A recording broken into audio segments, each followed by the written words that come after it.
Pastor Esteban, que mi Dios lo bendiga y siga predicando las profecías, como Dios con poder de Dios, y lo proteja de la cizaña. Gloria a nuestro Señor Jesucristo, santo, santo, santo Jehová, Dios de amor, paciente, tardó en enojo, feliz y poderoso Rey del universo universal.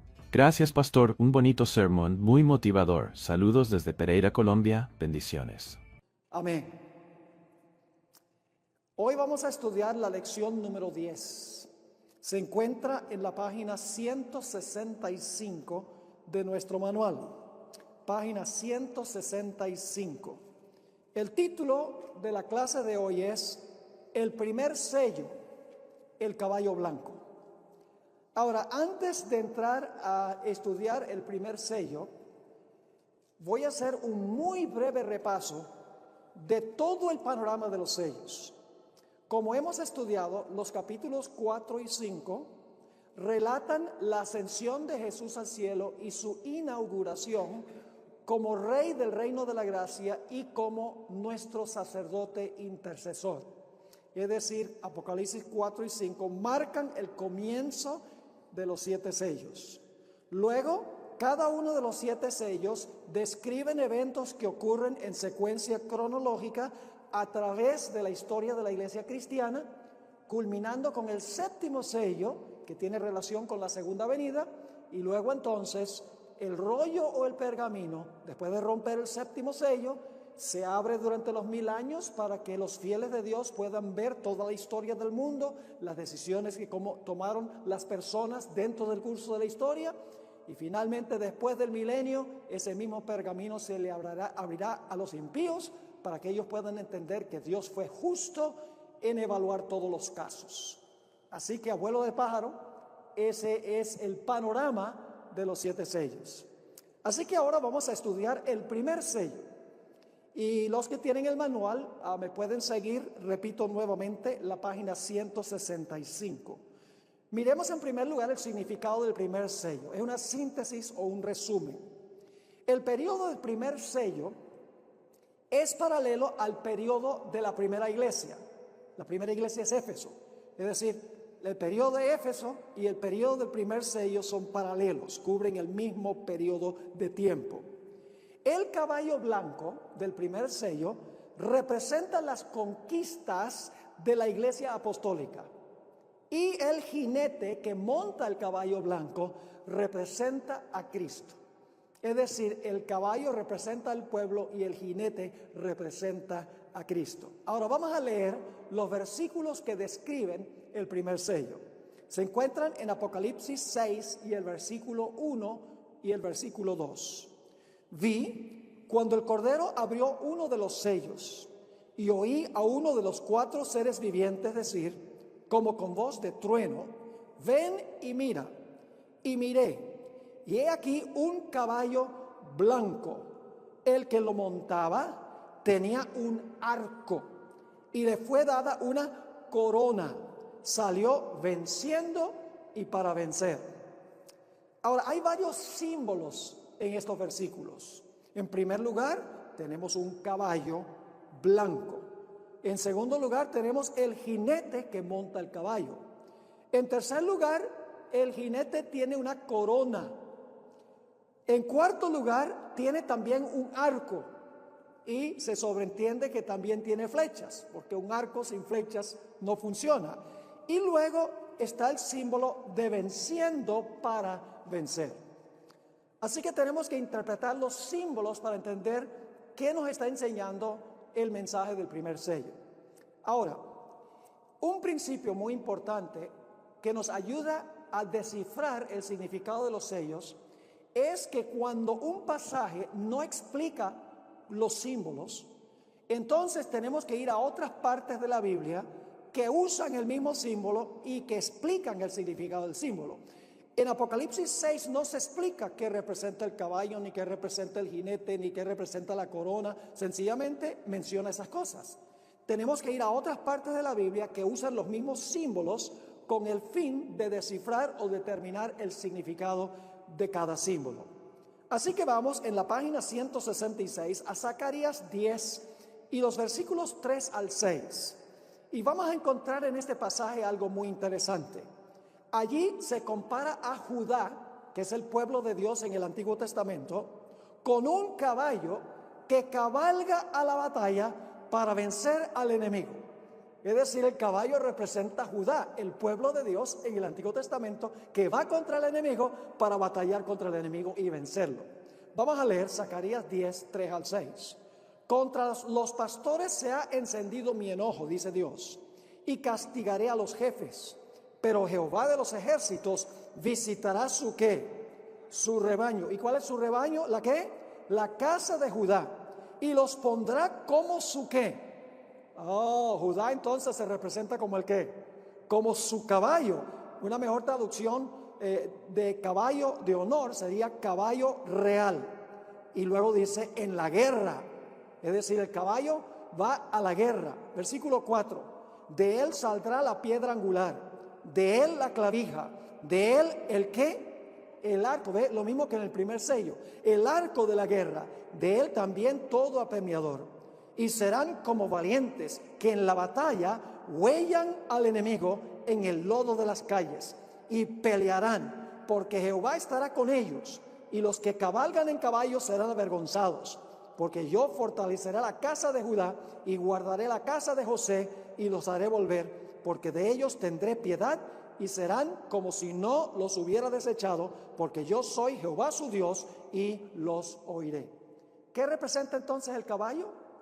El caballo representa a Judá, el pueblo de Dios.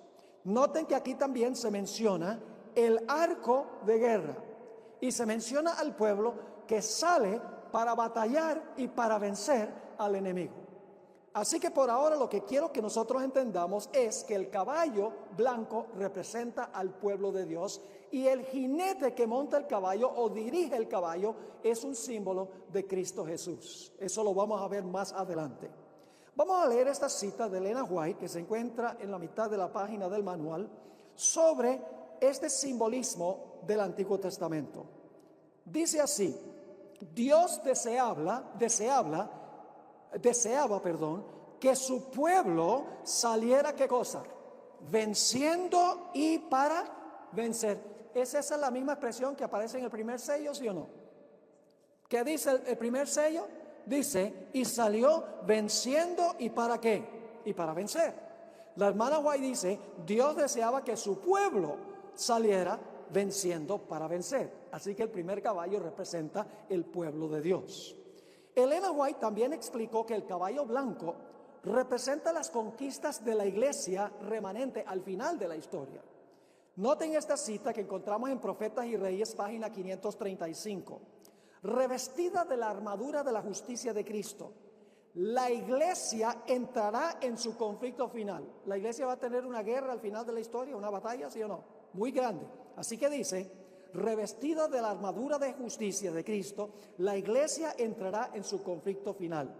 Hermosa como la luna, esclarecida como el sol, imponente como ejércitos en orden, ha de salir a todo el mundo. ¿Quién ha de salir de todo el mundo? ¿Quién debe salir a todo el mundo? La iglesia, ¿verdad que sí? Eso es lo que dice la cita. ¿Y para qué va a salir?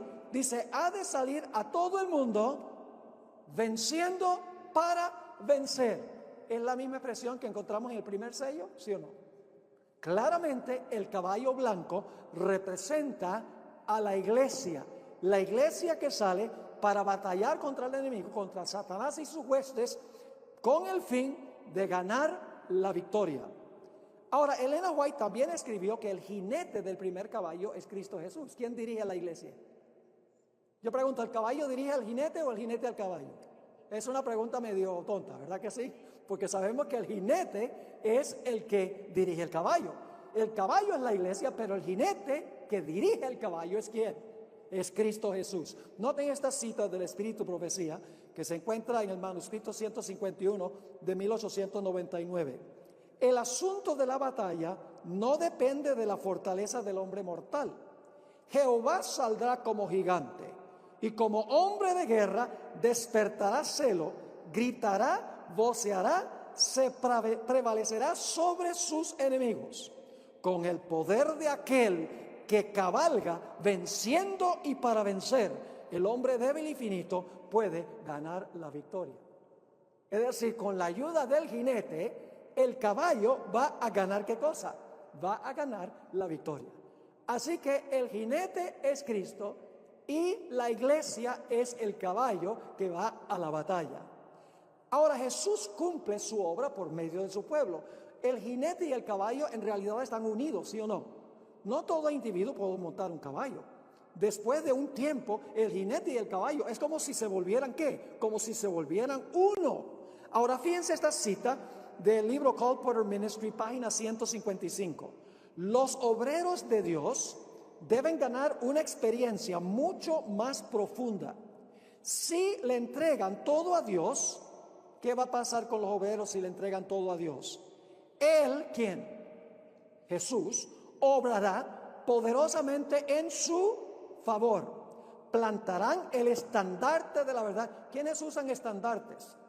Los ejércitos, ¿verdad? Dice, plantarán el estandarte de la verdad sobre las fortalezas. Hasta ese momento que estaban bajo el dominio ¿de quién? De Satanás. Y con gritos ¿de qué? De victoria tomarán posesión de ellas. Es una guerra espiritual para restarle súbditos a Satanás. Sigue diciendo, llevan sobre sí las cicatrices de la batalla, pero viene a ellos el mensaje de consuelo que el Señor los dirigirá venciendo y para vencer. Ahí está otra vez la misma expresión del primer caballo. Ahora, hay otra cita muy interesante también. Testimonios para los ministros, página 458. El mundo hoy tiene una clamorosa necesidad de una revelación de Cristo Jesús en la persona de sus santos. ¿Cómo es que se revela Cristo al mundo? ¿En la persona de quiénes? De su pueblo, de sus santos. Sigue diciendo, Dios desea que sus hijos estén ante el mundo como pueblo ¿qué? Como pueblo santo. ¿Por qué? Porque hay un mundo que salvar por medio de la ¿qué? De la luz. ¿De qué color es la luz? La luz. La luz es blanca, lo van a ver en unos momentos. Porque hay un mundo que salvar por medio de la luz de la verdad evangélica. Y a medida que el mensaje de verdad que ha de llamar a los hombres de las ¿qué? ¿De qué color son las tinieblas? De color negro, ¿verdad? Dice, llamar a los hombres de las tinieblas ¿a qué? A la luz, que es de color ¿qué? Blanco, maravillosa de Dios, sea dado por la iglesia. La vida de sus miembros, santificada por el Espíritu de verdad, ha de ser un testimonio de veracidad, los mensajes que se proclaman.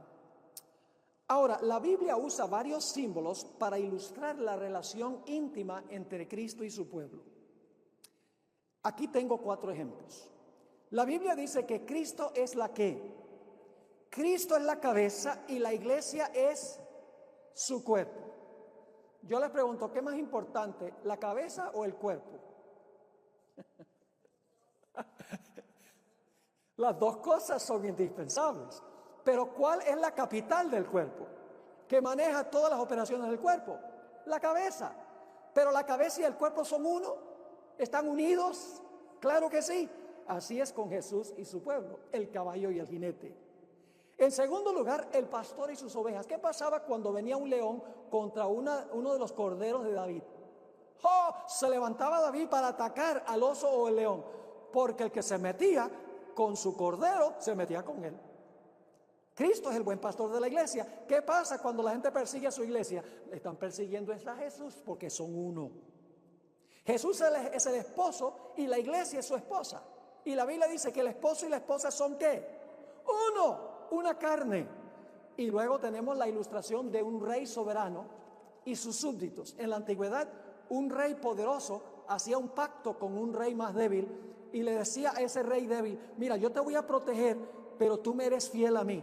Y había esa unidad donde el soberano protegía al súbdito que estaba en pacto con él. De la misma manera, Cristo protege a su pueblo que está en pacto con él. ¿Estamos entendiendo ahora lo que representa el jinete y lo que representa el caballo? Ahora, ¿qué representa el color blanco? Estamos en la página 168.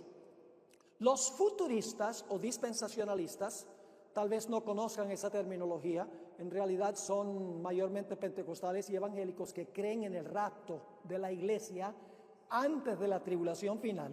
Ellos enseñan que el caballo blanco del primer sello representa al anticristo, que se va a levantar al poder después del rapto de la iglesia por 7 años en este mundo. Ahora, hay un problema serio con esa interpretación. Ellos dicen que el que monta el caballo blanco es el anticristo. El caballo es blanco porque el anticristo quiere dar la impresión de que él es Cristo. Pero en realidad eso no cuadra. Noten esta cita que conseguí en un libro por George Eldon Ladd, donde él habla sobre el color blanco en el libro de Apocalipsis. Voy a leer esa cita, está en la mitad de la página 168. En el libro de Apocalipsis, el color blanco siempre es un símbolo de Cristo, de algo asociado con Cristo o de victoria espiritual. Por eso el Cristo glorificado tiene cabello blanco como la lana, capítulo 1:14.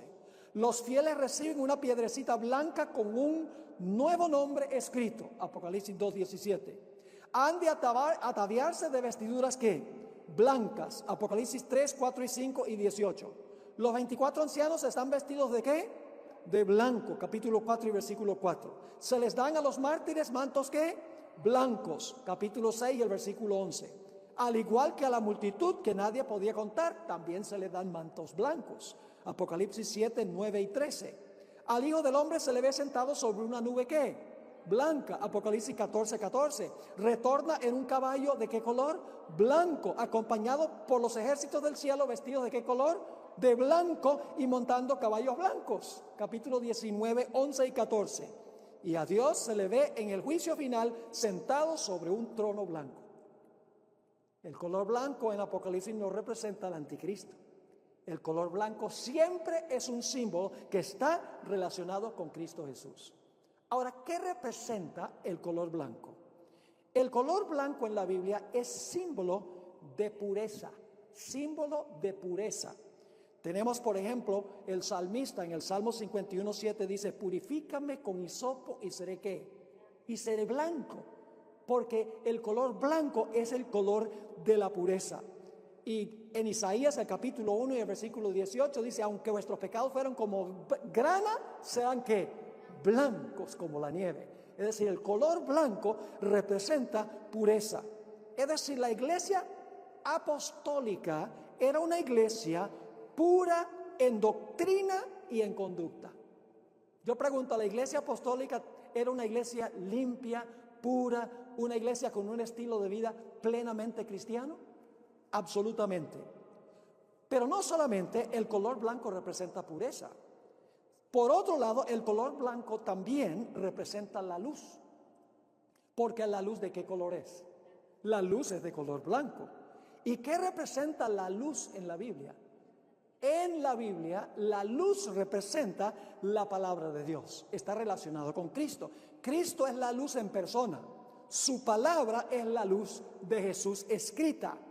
Por ejemplo, Mateo 17 y el versículo 2 dice que el manto de Jesús en la transfiguración se volvió blanco como la luz. Es decir, el color blanco representa también la luz ¿de qué? La luz de la palabra de Dios. Ustedes conocen el Salmo 119 y el versículo 105. Lámpara es a mis pies tu palabra y lumbrera a mi ¿qué? Y lumbrera a mi camino. La luz del sol viste a la mujer de Apocalipsis 12:1. Y esto se interpreta en Apocalipsis 19:8 como un manto blanco que cubre a la iglesia victoriosa. Durante la era apostólica, estamos en la página 169, durante la época apostólica, la iglesia era pura e irradiaba la luz ¿de quién? La luz de Cristo al mundo, en obediencia a su jinete. La iglesia primitiva, el caballo blanco, testificó en Jerusalén, en Judea, en Samaria y en los lugares más recónditos de la tierra, según Hechos 1, 7 y 8.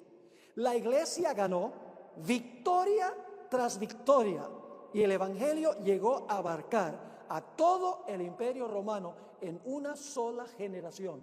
Yo pregunto, ¿la iglesia salió venciendo y para vencer? ¿Era pura la iglesia apostólica? ¿Irradiaba la luz blanca de Dios al mundo de la palabra de Dios? Sí. Ahora noten el comentario de Elena G. de White sobre la iglesia primitiva. Conflicto de los Siglos, página 43.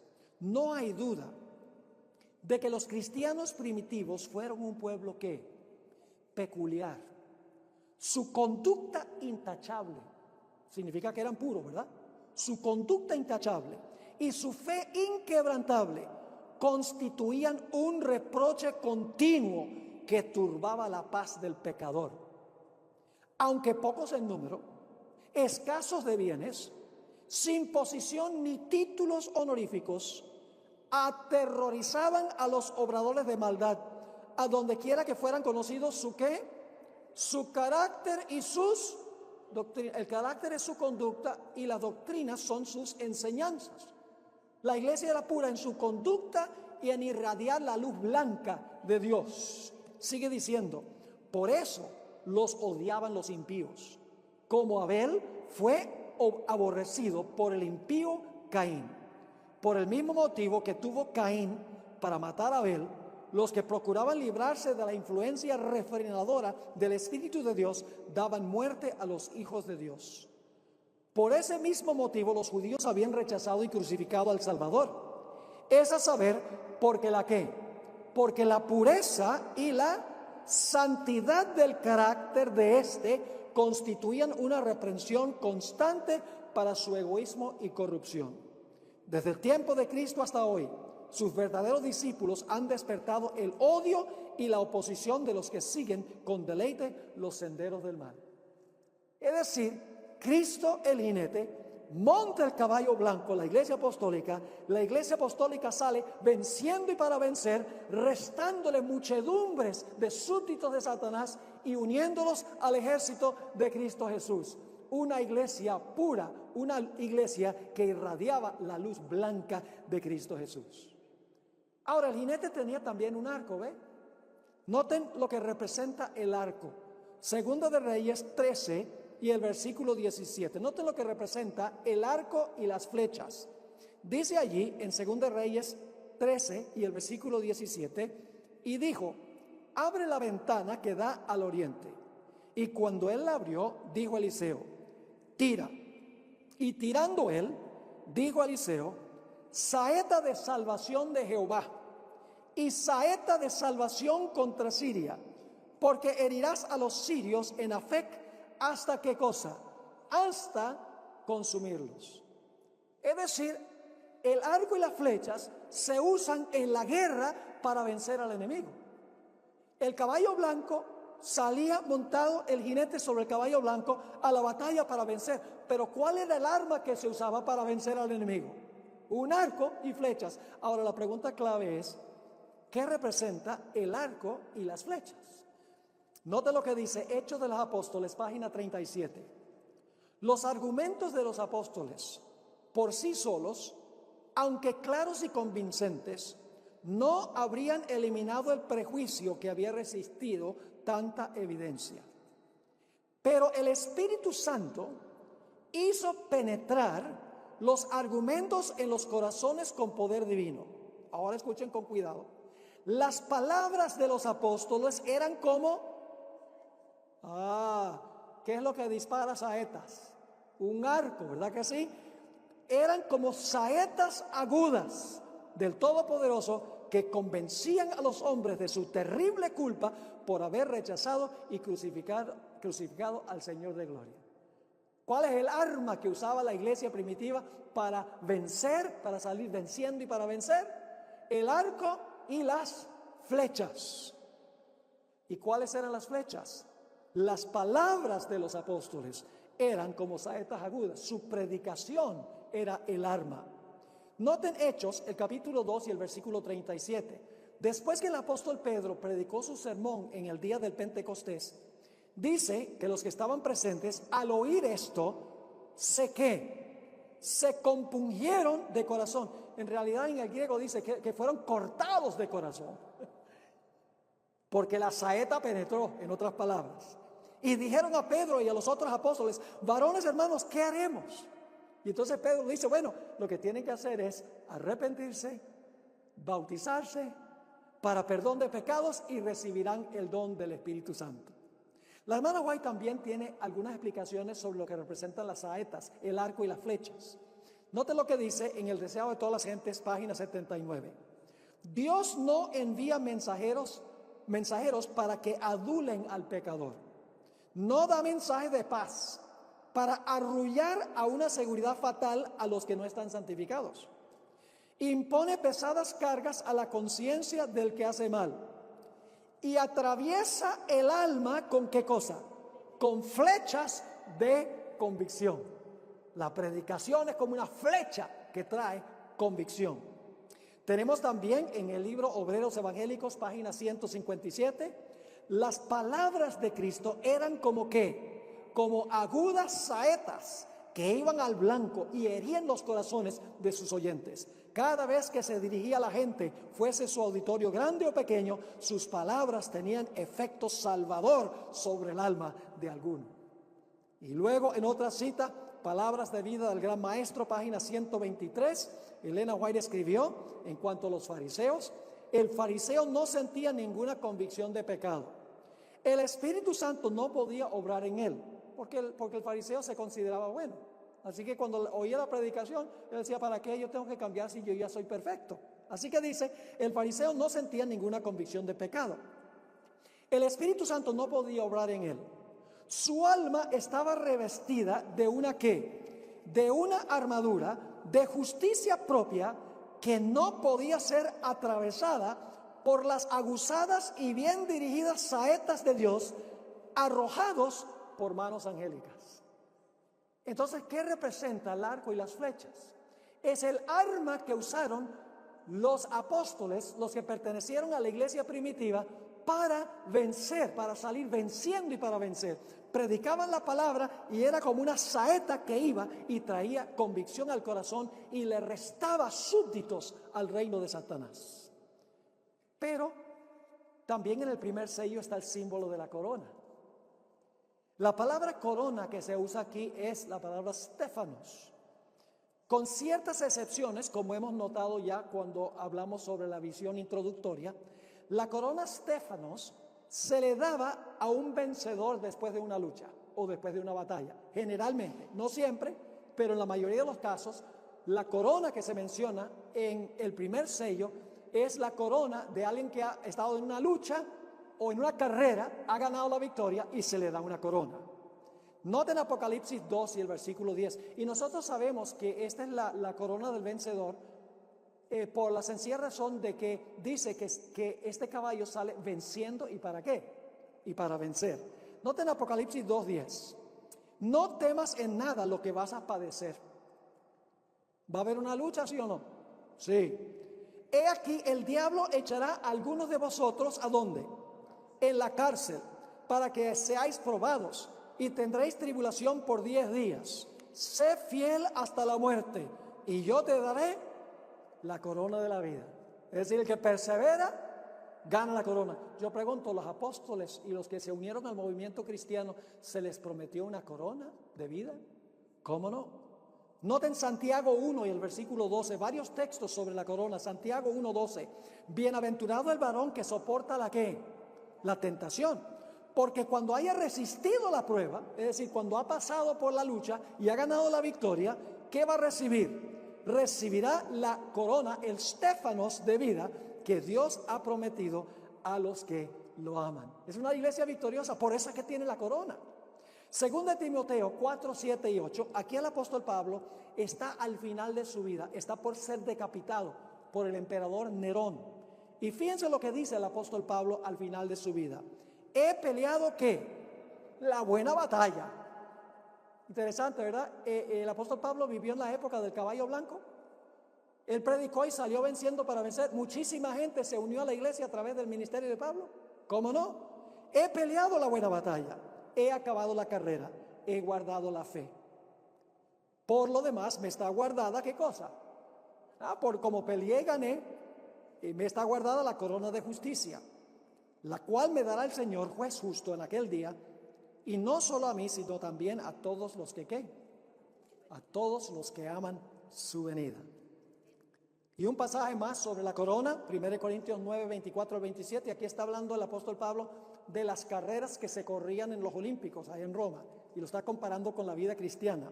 Dice lo siguiente, el apóstol Pablo: ¿no sabéis que los que corren en el estadio, todos a la verdad corren, pero uno solo se lleva el premio? Corred de tal manera que lo obtengáis. Todo aquel que lucha, de todo se abstiene. Ellos a la verdad para recibir una corona, ¿qué? Una corona corruptible, pero nosotros una ¿qué? Incorruptible. Así que yo de esta manera corro, no como a la aventura, de esta manera peleo, no como quien golpea el aire, sino que golpeo mi cuerpo y lo pongo en servidumbre, no sea que habiendo sido heraldo para otros, yo mismo venga a ser ¿qué cosa? Eliminado. Los que corrían las carreras en el Coliseo romano recibían una corona corruptible. Pero el apóstol Pablo dice: yo he corrido la carrera espiritual y yo voy a recibir la corona incorruptible, que no se corrompe. Así fue la iglesia apostólica. Una iglesia que luchó y batalló y ganó la victoria. Tenía la corona Stéphanos, la corona de la victoria. Ahora, ¿qué significa la expresión venciendo para vencer? La traducción literal de la expresión significa venciendo con el fin de vencer. Es interesante notar que para cada una de las 7 iglesias se usa una fórmula muy interesante. Se le dice a cada iglesia al que ¿qué? Al que venciere. Es decir, la iglesia en todas las épocas tiene gente que vence. Pero especialmente la iglesia apostólica es una iglesia que sale para vencer. También debemos conectar esta expresión venciendo para vencer con la experiencia de Jesús. Recuerden que Jesús dijo: al que venciere, yo le daré, ¿qué cosa? Yo le daré que se siente en mi trono, así como yo he vencido y me he sentado con mi Padre en su trono. Si Jesús dice: yo vencí, fui coronado rey, de la misma manera, y me senté en mi trono, de la misma manera, si ustedes pelean la batalla, van a recibir la corona y van a vencer, también como yo vencí. Ahora, en un sentido primario, estamos en la mitad de la página 172, en un sentido primario, el caballo blanco representa la iglesia apostólica, que salió con el poder del Espíritu Santo, bajo el liderazgo de Cristo, para restarle súbditos al reino de Satanás y para extender el reino espiritual de Cristo. Es decir, para quitarle a Satanás sus soldados y hacer crecer el reino de Jesús. El libro de Hechos describe el crecimiento fenomenal de la iglesia al restarle súbditos a Satanás. Voy a leer algunas citas ahora sobre lo que ocurrió con la iglesia primitiva. Hechos 2, 41 y 46.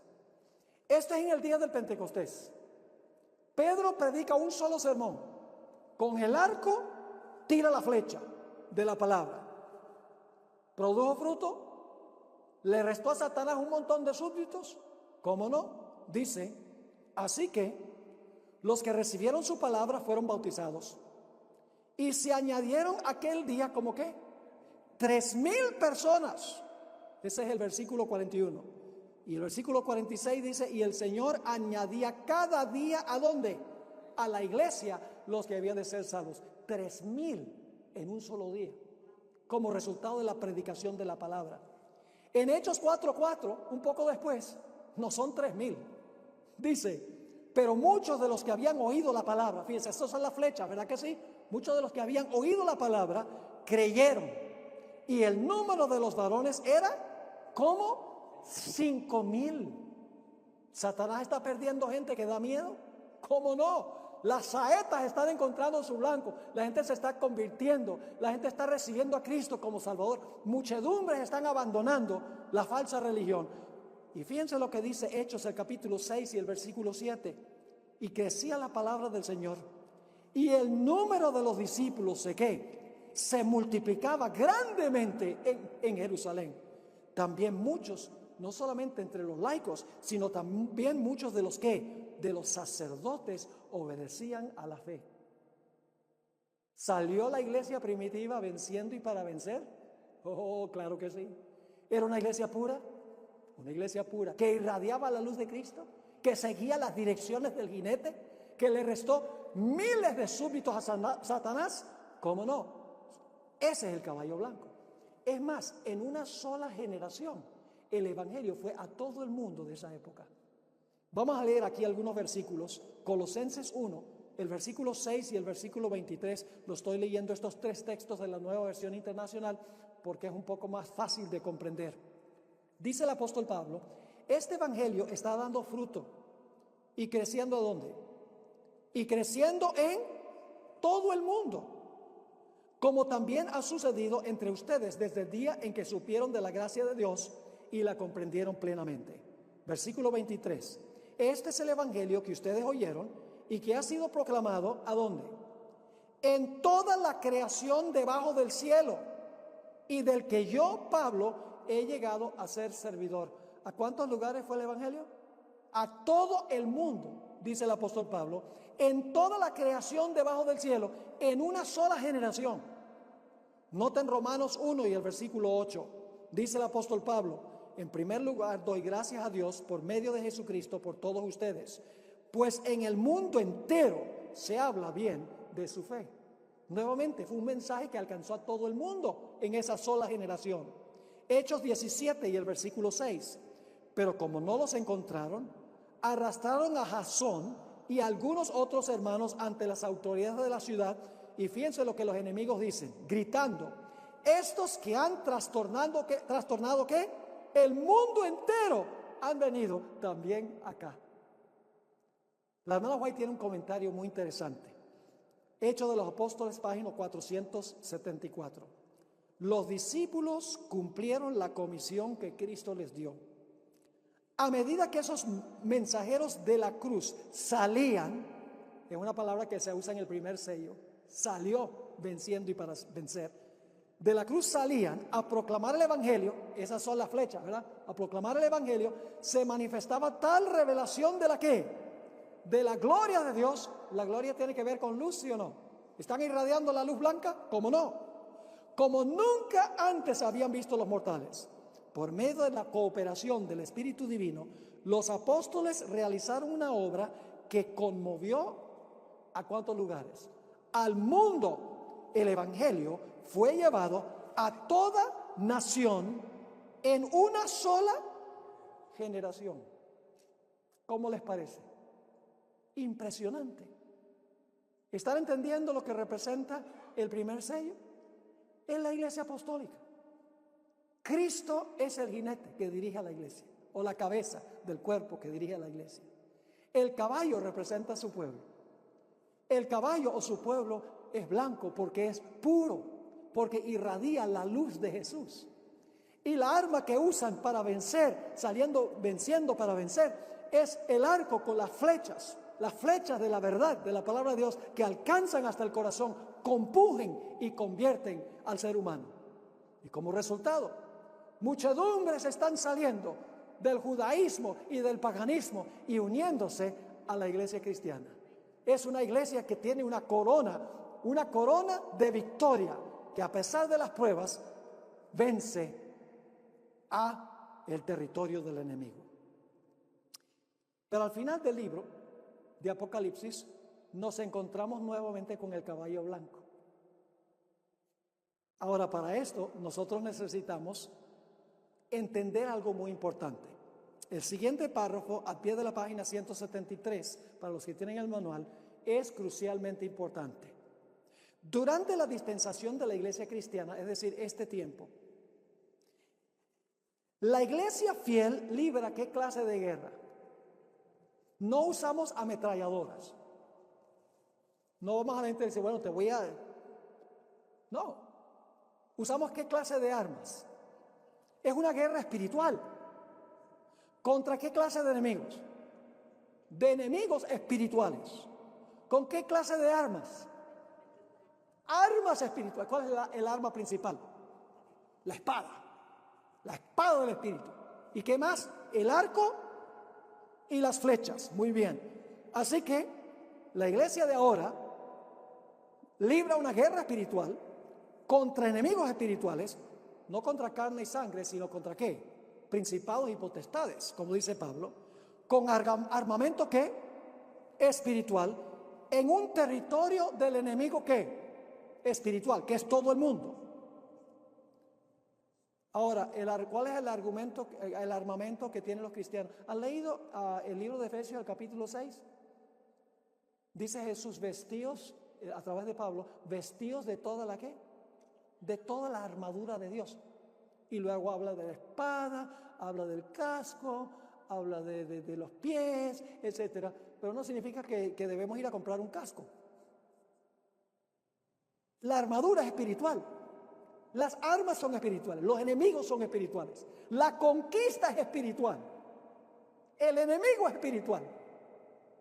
Seguimos. Si tienen el manual, tienen que buscar todos estos versículos que respaldan esta idea.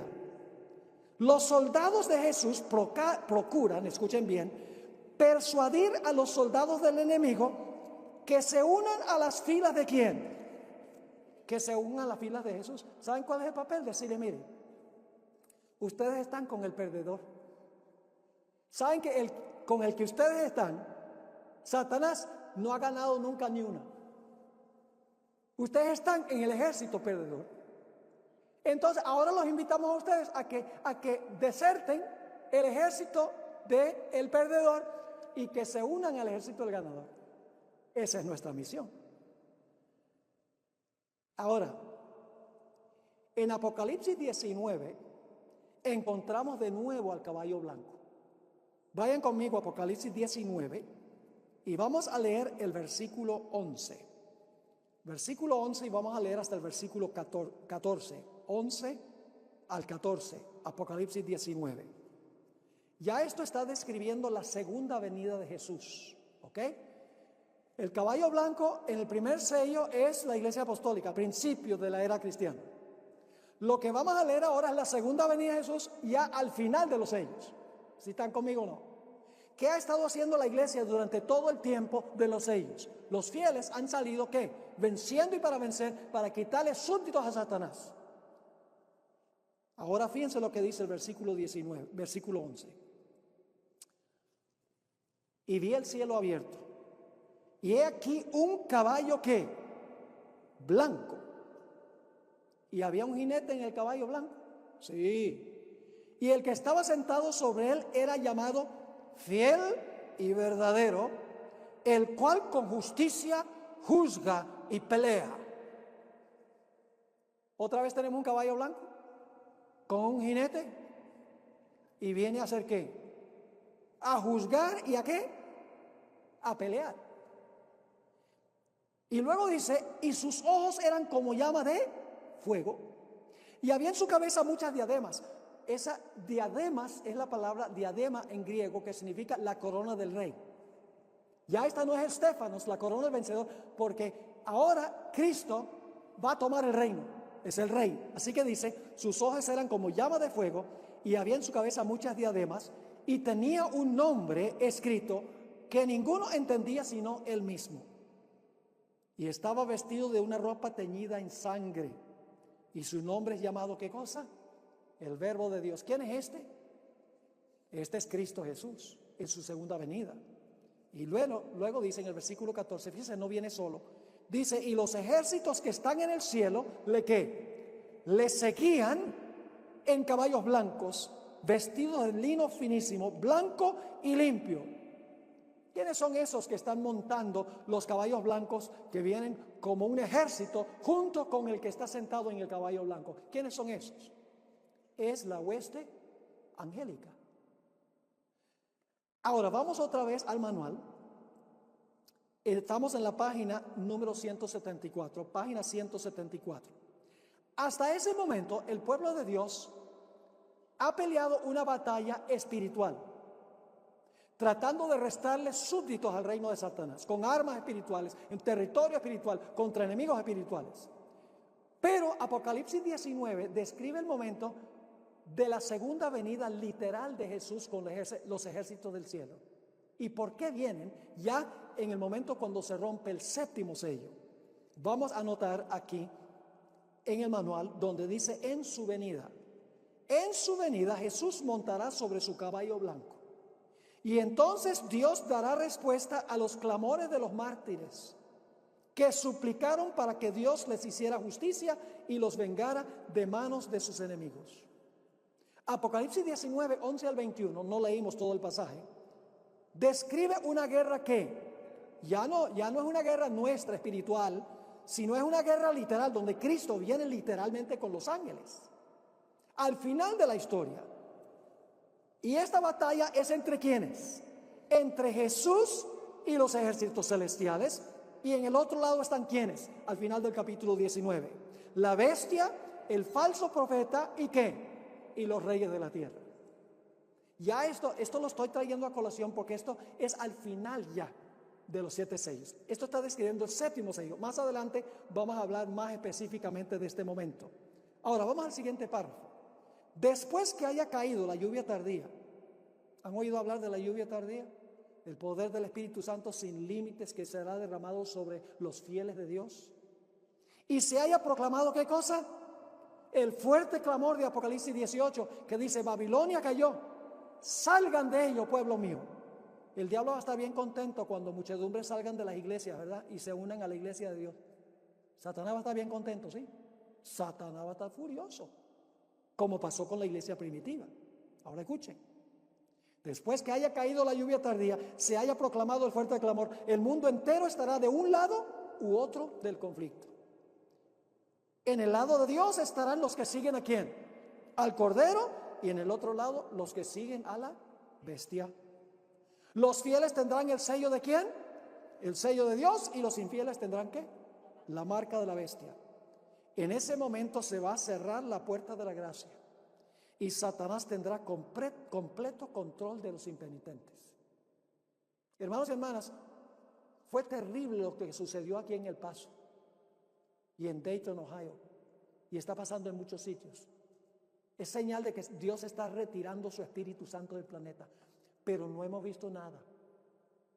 La sierva de Dios dice que cuando Dios retire completamente su Espíritu Santo de este mundo, dice que habrá una escena de lucha que la pluma más amplia y descriptiva no puede decirnos cómo va a ser. Imagínense un mundo donde Satanás tiene total control sobre los impenitentes. Terrible. Ahora sigamos aquí. En ese momento se cerrará la puerta de la gracia. Satanás tendrá completo control de los impenitentes. Satanás influirá sobre la bestia, el falso profeta y los reyes de la tierra para que impongan ¿qué cosa? Un decreto de